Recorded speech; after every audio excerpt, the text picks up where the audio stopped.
Straight to the point. Now, atong balik-balikan, may tundugan mga isgutanan, mga kagalaan. Si Congressman Kiko Barsaga, human gisuspinso na balik na dae karon.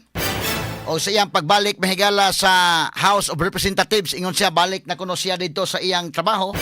Sa iyang gitrabahoan, balik na kuno sa Crocodile Farm.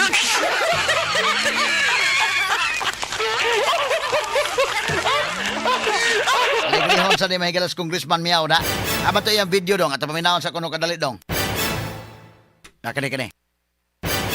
Welcome to the Meow Meow vlog. We're back in the Crocodile Farm. Tingnan nyo. Ang daming mga buhaya, ang daming mga magnanakaw, but we're back and ready to attack. We'll bring justice into this corrupt system, and we will bring justice to the Filipino people. Muna si Kiko Barsaga may galagi suspenso ni makagalaan. Tungod ni sa Ethics Committee dahil di ba ka din sa mabalik ko suspenso.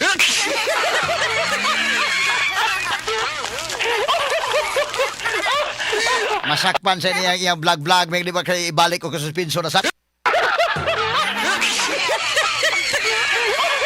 At tabalik kami sa iyang gisulti dong, balik ko na be. Human naman siya nagka-serve sa suspension, balik na siya trabaho, bebe. Sige ko na. Welcome to the Meow Meow vlog.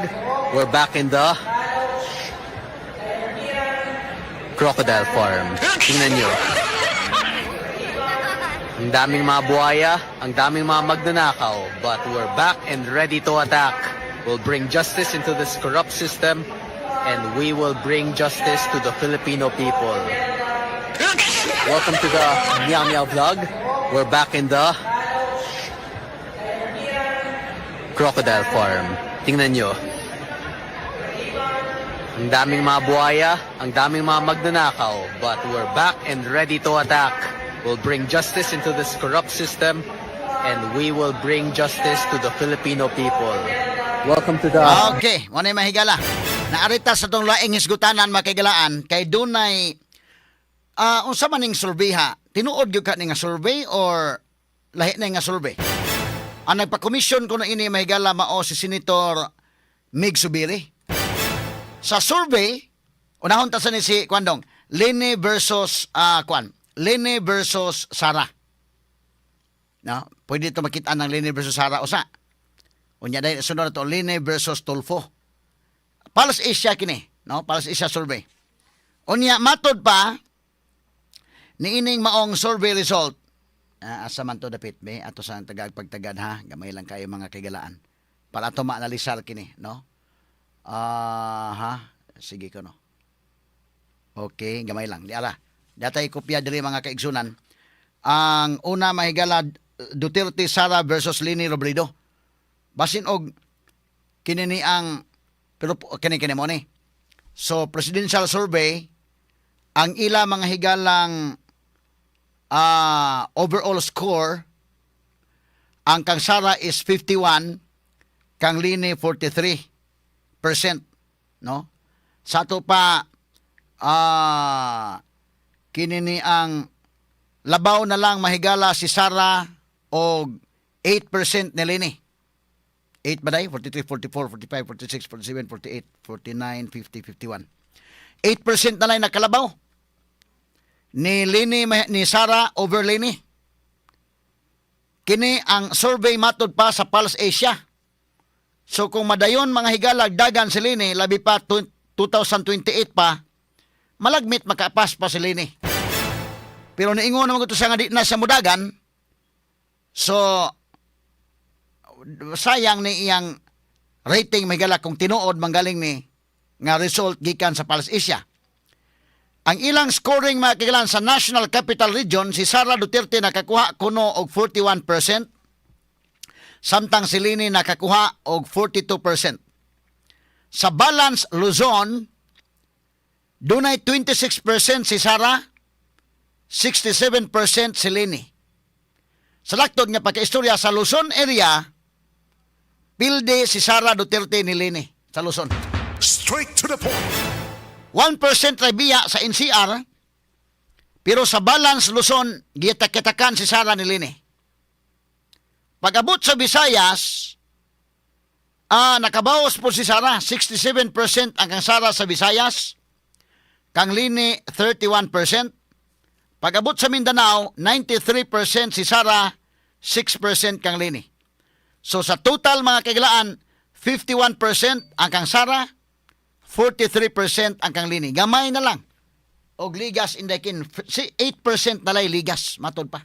Straight to the point. So kung sponsoran si Lini sa administration, malagmit mapildi niya si Sara. Mao ni mahigalay may tabo kana kung tinuod ning maong survey. Kaya ang source nato ini Palace Asia man mga higala nining maong survey. Kana kung matinuod, no? Pero sa pikas bahin sa one-on-one ni Sara Duterte og ni Raffy Tulfo, matod pa tay silang duha. Tabla si Raffy Tulfo og si kinini ang Sara Duterte. Mutuo mo ani nga survey or dili? Straight to the point. Yeah, ang result mga kaigalaan, sa National Capital Region, patas silang duha, 42% si Sara, 42% si Raffy Tulfo. Sa Balance Luzon, 19% lang kang Sara, 72% ang kang Raffy Tulfo. Pag-abot sa Visayas, 64% si Sara, 32% si Raffy Tulfo. Pag-abot sa Mindanao, 90% si Sara, 9% si Tulfo. So, total mahigala, sumada total, si Sara 46%, ang kang Tulfo 46%. Tabla. Straight to the point. Sa laktod, ang angayng magbangga by 2028, Raffy Tulfo versus Sara Duterte. Straight to the point. Di naman si Lini Robredo, kay ingo mas Lini may galang musibog na siya.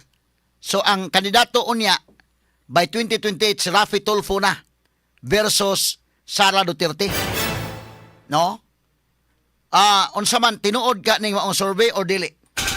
Straight to the point. Makaingon mahigalang uban kanhi mo sakto. At least na nagikontra si Sara mga kaigalaan.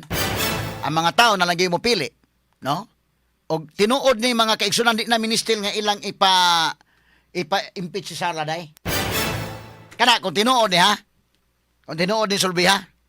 Total naraman day na. Pwede mang mapildi mga higalaan sa tinarong lang ba nga mga tao lay papilion para wala na mga higalay inon ta masamok mo na impeachment mga sukin tig paminaw. Kay total okay naman ka. Kana kung okay na ha o dili ni mind conditioning lang.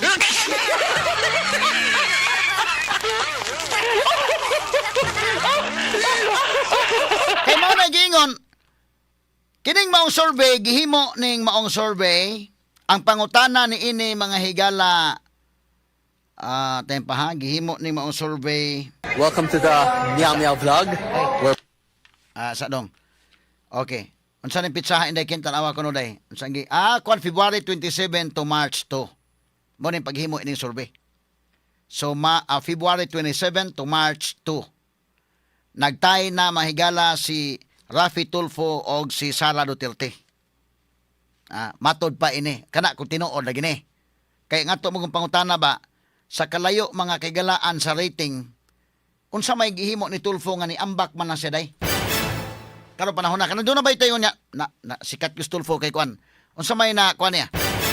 Kay katuto ang mga hearing, may galawa pa may hearing, ano hindi kin, kumuto na naon. Kay hearing at tumingo niya, na apiktaran si Sara kay tungod sa hearing. Pag hilak yun ni Madriaga, mo ni ubos ang rating ni Sara.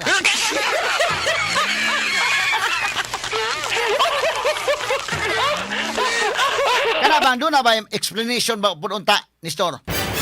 Nganong ni sulbong magkalit si Tulfo, unsa may gihimo ni Tulfo, kuan kayo kanang ngilngig kayo. Heroic tong gihimo ni Tulfo atong kuan. Ana ba? Ngoy na kalit nagtaas ang rating. Nya Sara, ngano mang nakatupong mas Tulfo ni ubos man. Tungod na paghilak ni Madriaga. Pero ang atong tanahon, si Madriaga ni hilak March 12 pa man to day. March 12 ba to? O dili, April na. April na di ay mga kigalaan. Oy, kay mo to ilang hearing. April 12, March 22, April 12, April 22. Mo man to, no? So kung kining mauhon mahigalag kung atong tuuhan ning maong survey, tay na si Sara Duterte o si Raffy Tulfo, nagtay sila wa pa gani masugdi tong hearing ni Sara, malagmit Makaingon ng mga tao nga malag Metron pildi na si Sara ni Rafi. Straight to the point. Ha? Pildi si Sara ni Rafi. Kung tinuod man galing na mga sukitig paminaw. Pero unsa may naitabo dito sa ground, mo ni dakong pangutana mo na nga ako mismo sa akong Facebook page. Kini akong Facebook page mga higala, Attorney Rofil Banyok, nagbutang kog post ko dito. Yala, ako ipakita names.